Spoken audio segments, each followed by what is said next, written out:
Politiquement, c'est un séisme absolu. C'est la première fois que l'opinion publique nationale comme internationale assistait à un recadrage aussi ouvert, direct et institutionnellement agressif du locataire du palais par son propre camp. Le vernis a craqué, hein. Le vernis de l'unité inébranlable et de la soumission du parti aux décisions présidentielles a littéralement explosé en plein vol ce jour-là. Mais un parti qui recadre son propre président, pour quiconque connaît un peu l'histoire du Sénégal, ça donne une sacrée impression de déjà-vu. C'est impossible de ne pas penser à la crise majeure de décembre 1962.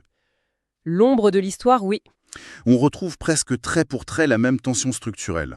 Un exécutif tiraillé entre un président modéré qui joue la carte de la diplomatie et un chef de gouvernement qui veut renverser la table sur le plan économique. Le parallèle historique est troublant. Il mérite vraiment qu'on s'y attarde. L'histoire politique sénégalaise a cette tendance fascinante à bégayer face au même dilemme institutionnel. Comment Swasté-2 ? En décembre 1962, le jeune État indépendant expérimentait un exécutif à deux têtes qui a fini par imploser. D'un côté, le président Léopold Sédar Senghor, modéré, diplomate, très soucieux de maintenir des relations stables avec l'ancienne métropole et d'ancrer le Sénégal dans un réseau de partenaires internationaux rassurants. Et face à lui, Mahamadou Dia. Le président du Conseil, Mamadou Dia, lui portait une vision de rupture économique radicale, un socialisme autogestionnaire et un souverainisme complètement intransigeant. Les deux visions ne pouvaient pas cohabiter. La cohabitation était impossible. Ça a mené à un affrontement brutal et in fine à l'emprisonnement de Mamadou Dia. Aujourd'hui, les acteurs et l'époque ont changé, mais le squelette de la crise est identique. C'est la tension entre la volonté de rassurer les marchés et celle de bouleverser l'ordre établi. Ce qui nous amène directement à analyser la mécanique actuelle. Ce fameux bicéphalisme de fait, c'est un paradoxe absolu. Sur le papier, les rôles sont très bien définis, mais dans la pratique, l'équilibre des forces est complètement inversé. Totalement. L'interrogation centrale aujourd'hui, en 2026, elle est vertigineuse. Qui tient véritablement les rênes du pouvoir ? Est-ce la plume qui signe les décrets officiels au palais, ou est-ce la figure qui mobilise des centaines de milliers de personnes et qui contrôle l'appareil politique ? C'est la question fondamentale de la théorie politique moderne appliquée au Sénégal. Si l'on s'en tient à la Constitution, le cadre est limpide. Le président a tous les pouvoirs légaux. Il concentre des prérogatives immenses. Il détient le pouvoir légal exclusif de nomination aux plus hautes fonctions civiles et militaires. Il définit la politique de la nation. Et il a la légitimité suprême des urnes. Mais le Premier ministre a autre chose. Toutefois, le Premier ministre possède quelque chose de beaucoup plus volatile et au quotidien de politiquement supérieur. Le capital politique brut, il bénéficie d'une légitimité populaire vibrante presque organique avec la base et il exerce un contrôle absolu sur la machine électorale du parti. Donc le légal face au politique. Nous sommes face à un système en tension permanente où le pouvoir légal institutionnel fait face à la force de frappe politique. Et faire cohabiter ces deux pôles sans provoquer un court-circuit, honnêtement, ça relève presque de la haute voltige constitutionnelle. Et c'est précisément pour naviguer dans cette complexité institutionnelle où les alliances se font et se défont à une vitesse folle que l'accès à une information vérifiée et instantanée devient crucial. Pour tous ceux qui cherchent à comprendre ces dynamiques au quotidien, il est vraiment indispensable de s'appuyer sur des sources fiables. C'est essentiel, oui. C'est tout l'intérêt de consulter régulièrement Sénégal221.spin, qui s'impose comme le site d'actualité sénégalaise incontournable, tout en offrant une marketplace très pratique pour toutes les petites annonces. Une très bonne ressource. Mais pour en revenir à notre sujet, cette fracture politique, elle n'aurait peut-être pas éclaté avec une telle violence sans un catalyseur majeur, un véritable électrochoc. L'économie. Exactement.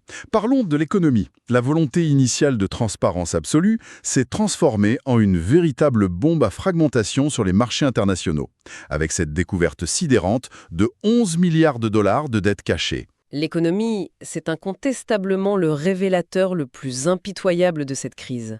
À son arrivée, le nouveau gouvernement, fort de sa promesse de reddition des comptes, a lancé une vaste campagne d'audit des finances publiques. Ce qui était attendu par les électeurs. L'intention politique était claire et tout à fait légitime. Faire l'inventaire complet et dénoncer les éventuelles dérives de l'administration précédente. Mais les conclusions ont créé un effet domino complètement désastreux. Sur les marchés surtout. L'annonce publique de passifs non déclarés s'élevant à plus de 11 milliards de dollars, ça a peut-être satisfait une exigence de transparence interne, oui. Mais sur la scène financière internationale, ça a été perçu comme une alerte rouge écarlate. Les investisseurs ont fui. Les investisseurs détestent les mauvaises surprises comptables. C'est la règle numéro 1. Les obligations sénégalaises sur les marchés internationaux ont immédiatement dévissé. La prime de risque a explosé. En voulant assainir le terrain politique, le gouvernement a, de façon involontaire, ruiné le crédit financier du pays. Et c'est qu'une onde de choc dont les répercussions ne sont pas restées virtuelles. Parce que les conséquences de cette révélation ont provoqué une réaction en chaîne foudroyante. Particulièrement du côté des institutions de Bretton Woods. Le FMI n'a pas tardé à réagir. En 2024, la sanction est tombée. Le Fonds monétaire international a gelé un programme de financement d'une importance capitale. On parle d'un montant d'1,8 milliard de dollars. Ce qui est énorme. Et ce n'est pas qu'une abstraction mathématique, c'est une véritable asphyxie pour l'économie réelle. Absolument. Geler 1,8 milliard de dollars pour une économie en développement comme le Sénégal, c'est l'équivalent de couper l'oxygène à un patient en soins intensifs. Ce programme du FMI, c'était la clé de voûte du budget de l'État. Concrètement, sur le terrain, ça donne quoi? Sur le terrain, cette suspension s'est traduite par une paralysie immédiate des grands chantiers d'infrastructure. Les entreprises du BTP ont dû ralentir, voire stopper complètement leurs activités. Ça entraîne des licenciements massifs, du chômage technique. Et un impact sur la jeunesse. L'État, privé de liquidités, peine à financer les projets créateurs d'emplois, laissant une jeunesse extrêmement demandeuse sur le bord de la route. Parallèlement, pour compenser ce manque à gagner, la pression fiscale augmente ou on réduit les subventions. Ce qui crée de l'inflation. Une inflation galopante qui frappe de plein fouet le pouvoir d'achat des ménages. L'orthodoxie comptable a un coût social exorbitant. Ce qui place le chef de l'État devant un choix d'une brutalité inouïe, c'est le dilemme du prisonnier poussé à son paroxysme. Tout à fait. D'un côté, il y a la nécessité absolue de débloquer ses fonds pour empêcher le pays de sombrer économiquement, et de l'autre, la pression politique écrasante de son propre camp qui refuse toute concession. Comment on navigue entre le marteau du FML et l'enclume du souverainisme militant porté par le Premier ministre? C'est l'essence même de la tragédie politique.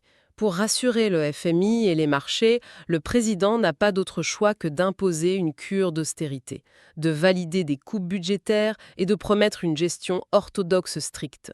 C'est la condition sine qua non pour réactiver les décaissements. Mais le camp d'en face ne l'entend pas de cette oreille. Or, cette posture est perçue par l'aile dure du gouvernement et par le Premier ministre comme une trahison pure et simple de l'idéal souverainiste. Pour eux, courber l'échine devant les bailleurs de fonds internationaux, ça revient à renoncer à l'indépendance économique qui a été promise aux électeurs. Le choix est impossible. Le chef de l'État doit donc choisir, soit sauver la signature et la trésorerie du Sénégal au risque de fracturer définitivement son alliance politique, soit maintenir le bras de fer idéologique au risque de précipiter un défaut de paiement et un chaos social. Et cette incertitude macroéconomique, ces turbulences entre l'État et les bailleurs, ça génère une anxiété palpable bien au-delà des cercles politiques. L'impact psychologique sur la diaspora et les acteurs privés, il est immense. Dans des moments de grande volatilité comme ça, la sécurisation des acquis devient vraiment une obsession. C'est un réflexe économique tout à fait naturel. Face à l'instabilité de la dette souveraine et aux fluctuations possibles de la monnaie ou des politiques fiscales, le capital cherche immédiatement des valeurs refuges. L'immobilier, par exemple. L'immobilier en particulier.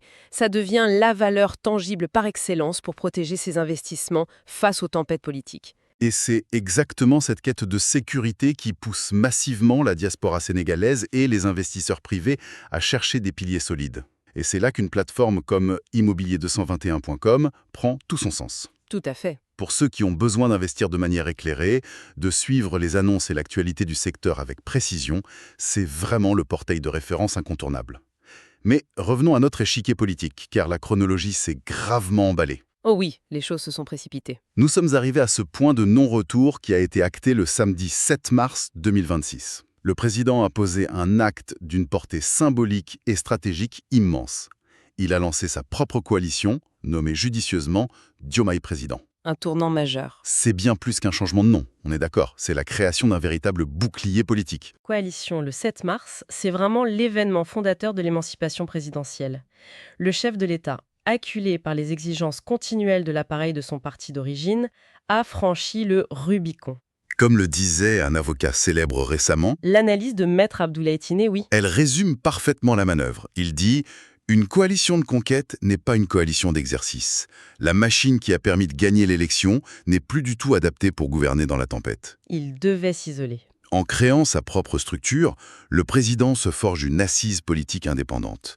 Il s'affranchit de la tutelle directe de son Premier ministre et tente de rassembler autour de sa personne, et non plus autour du projet originel radical, des forces plus modérées et institutionnelles capables de soutenir son mandat. Et c'est une déclaration d'indépendance qui, très logiquement, a déclenché une contre-attaque fulgurante. Le leader du parti majoritaire a vu rouge face à cette tentative de lui soustraire l'appareil d'État. L'ultimatum n'a pas tardé. Les menaces ont fusé. Ce qui frappe le plus, c'est que cette guerre de tranchées ne se déroule plus du tout dans le secret des bureaux capitonnés. Les menaces de quitter le gouvernement ont fait la une de toute la presse. La rupture du huis clos, elle est consommée. La dynamique de crise a totalement changé de nature en devenant publique, en effet. En proférant des menaces ouvertes de démission si la doctrine souverainiste est diluée dans cette nouvelle coalition présidentielle, le Premier ministre utilise l'arme de l'opinion publique. Il prend les gens à témoin. Il prend les citoyens à témoin. Ce n'est plus une négociation d'État confidentielle, c'est un rapport de force médiatique. En exposant ainsi la menace de faire chuter le gouvernement dans l'intérieur, il tente de paralyser l'initiative présidentielle. En montrant que le président a besoin de lui, En montrant que sans sa caution populaire, l'exécutif s'effondrerait. C'est une stratégie du port du gouffre qui est extrêmement périlleuse pour la stabilité du pays. mais tout ce tumulte, toutes ces manœuvres, pointent inexorablement vers un seul et même horizon, la bataille pour le trône. La fameuse élection. L'élection présidentielle de 2029. C'est l'ombre qui plane sur absolument chaque décision prise aujourd'hui. L'ambition présidentielle du chef du gouvernement est intacte. Mais, et c'est un grand mais, le chemin vers le palais est jonché de mines juridiques. Le statut de son éligibilité, oui. Malgré la loi d'amnistie de mars 2024, son éligibilité reste un immense point d'interrogation. Surtout avec les arrêts très ambigus de la Cour suprême en 2025. C'est une véritable poudrière juridique. Le calendrier électoral de 2029 est la clé de voûte invisible de l'actuelle crise. L'amnistie votée en mars 2024 a eu le mérite d'apaiser un climat insurrectionnel, c'est vrai, et de permettre la transition démocratique. Mais ça n'efface pas tout. Non, car en droit constitutionnel et pénal sénégalais, amnistier des faits ne purge pas automatiquement toutes les conséquences liées aux condamnations passées, notamment concernant l'inscription sur les listes électorales. La Cour suprême n'a pas aidé à clarifier. La jurisprudence de la Cour suprême de 2025 n'a pas tranché le nœud gordien de manière définitive. Le Premier ministre sait très bien que son avenir politique, sa capacité même à se présenter, repose sur des fondations juridiques fragiles. Des fondations qui pourraient s'effondrer si le pouvoir exécutif ou judiciaire décidait d'adopter une lecture stricte des textes. Et face à cette incertitude juridique, la réponse politique, elle, a été frontale. Lors de ce grand rassemblement massif au Grand Théâtre de Dakar, la déclaration a résonné comme un défi absolu lancé aux institutions. Rien ne peut m'empêcher d'être candidat. Exactement. Cette phrase, elle n'est pas sortie de nulle part. C'est une démonstration de force pour rappeler que, quelle que soit la lecture des textes de loi, la machine de guerre électorale est prête à se déployer dans la rue si nécessaire. C'est l'essence même de la stratégie de la pression maximale. En prononçant cette phrase devant une foule en délire, le leader politique lance un avertissement clair au président et aux magistrats. Il transforme une question de droit pur en une question de maintien de l'ordre et de légitimité populaire. Un coup de pression gigantesque. Le message sous-jacent est sans aucune ambiguïté. Toute tentative d'invalidation juridique sera considérée comme une déclaration de guerre politique et traitée comme telle par la base militante qui, on le rappelle, reste en état d'alerte permanent. Le défi était monumental. Mais la réplique du chef de l'État a été, je dirais, d'une froideur chirurgicale. Ah oui, le fameux Ndegou. Lors du Ndougou présidentiel de février 2026. Ce moment du rejeûne, qui est traditionnellement un espace de rassemblement de concorde, le ton était glaçant. La phrase prononcée a acté la fin définitive de la solidarité. La candidature de Sonko en 2029 ne m'engage pas. En quelques mots, tout est dit. Le lien organique a été publiquement tranché. Cette séquence est d'une violence institutionnelle rare, même sous ses airs policés.